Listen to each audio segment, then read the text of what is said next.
Hey everyone, Pastor Joe here with part 4 of our Gathering series. Starting last week, we released these videos one at a time about the ways that we will gather together in community, both virtually and in person, come September 5th.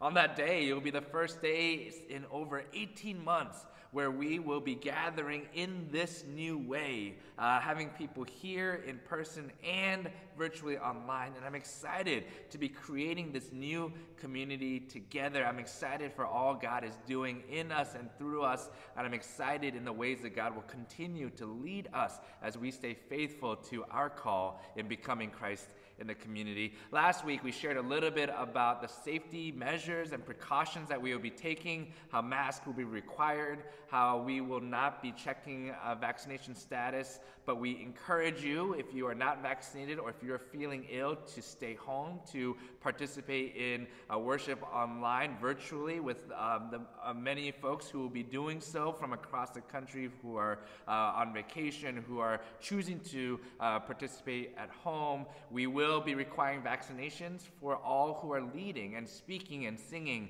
in our services.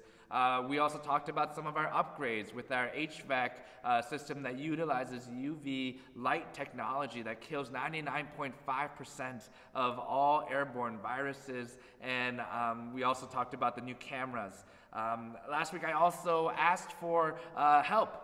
As we are working towards September 5th, need all the help that we can get. We hope that if you have found community here, if you have found welcome and belonging, that you would in turn offer your gifts and your time and your service so that others may experience that as well. We're looking specifically for people to support our AV ministry, those who will be helping in cleaning and prepping our building in preparation for September 5th, a variety of different areas. Today, I wanted to talk about the two services that we will be introducing come September 5th. On September 5th, again, both virtually and in person, we will worship at two different times in two different ways. At 9 o'clock, we will have a traditional service that we will feature members of our choir. We will sing hymns, and we will have the piano and the organ. We'll be robed, and we will experience a God in a way that roots us in our traditions and the ways that the church for centuries have worshipped, offering our praise to God. In that way, we'll have time to pray together. Here's a couple things about the service. One, we will not be inviting the congregation to sing. We don't feel yet that it is safe to do so, and so while we will be led in singing by those who are members of our choir and music department, we will not be inviting the congregation to sing out loud.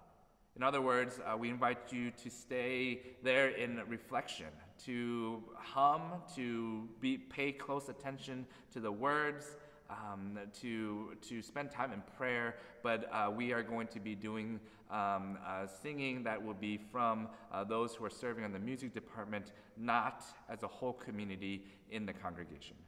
The second thing is this, we will not be collecting prayer request cards.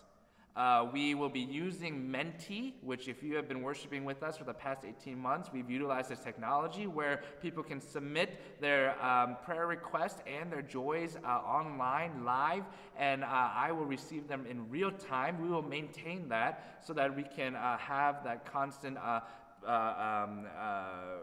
as people can offer their prayer requests and their praises. And then we will be providing a space where people can write their prayer request cards, but we'll invite you to drop it in a designated spot as you leave, so that we can use those prayer cards as and lift them up in community in prayer the following week. And so again, for prayer time, we will be utilizing Menti for real-time prayer, and then the prayer cards that you write, or prayer requests that you write during service, we'll invite you to leave them in a designated spot. We'll collect them, and we'll pray over them throughout the week, as well as in community, in prayers of the people the following week. And the last thing about that service is this. On September 5th, we will not be participating and celebrating communion together.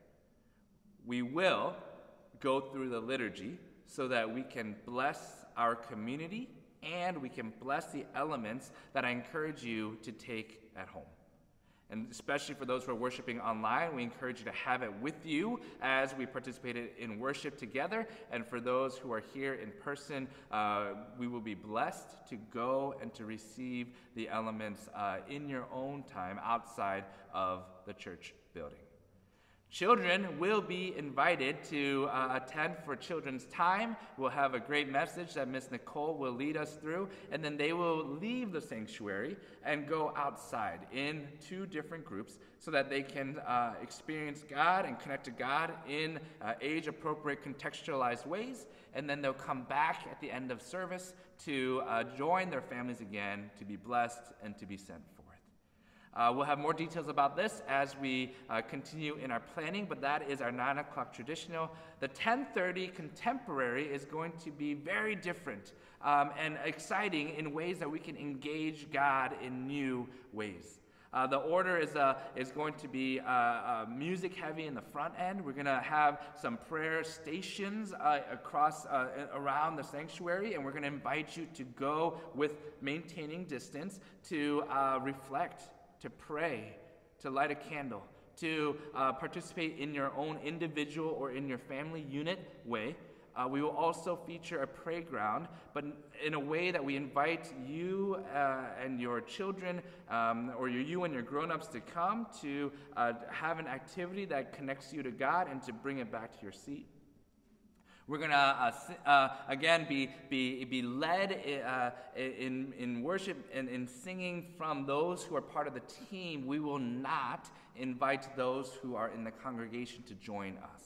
And again, that's for the safety of all who will be present here. And then, and then as we move through the service, we're going to have a time of scripture and sermon, and we're going to engage that in a variety of different ways. We're going to use all of our senses. We're going to experience scripture in word. We're going to hear it. We're going to see it through visual, in terms of ways that we can do it visually. We're going to invite you to reflect and maybe even participate by writing down a few words that speak to you. It's going to be a time where we're going to engage in the word together. And this means that even people at home who are watching virtually will be able to participate. We're going to invite you to also participate by chatting your responses as you are prompted, and we'll have a dedicated person who is in the AV booth who will be able to share that with the whole community as well. We're going to pray using Menti, and again, the same with the prayer request cards. We're going to invite you to write down your prayer requests. We'll collect them for the following week to lift up in prayer and community. And then we're going to be blessed and go forth.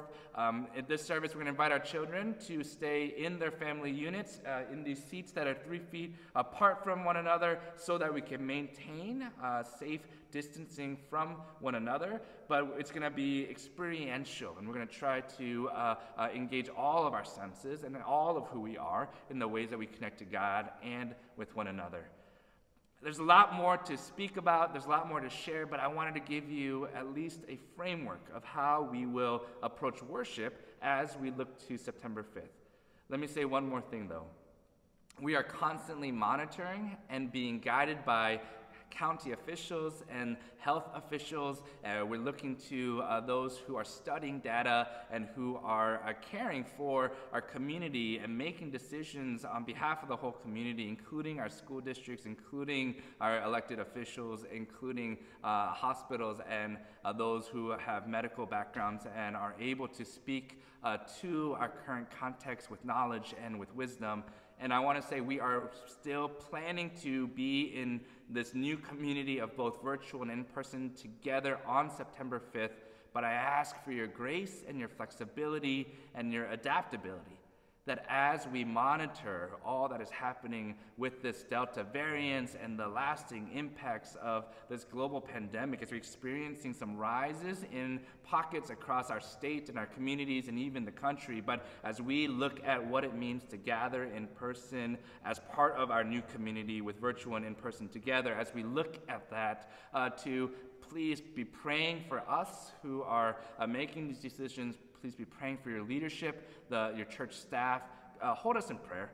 This is not an easy time for any of us, and we are hoping and trusting that the decisions that we are making is in line with being faithful to God and to the community. And so I ask for your grace and your patience, your flexibility, and I ask for your prayers that as we dream of all that is before us, not just on September 5th, but in the ways that God is leading us in community beyond that, I am excited for all that is to come. I hope you are too.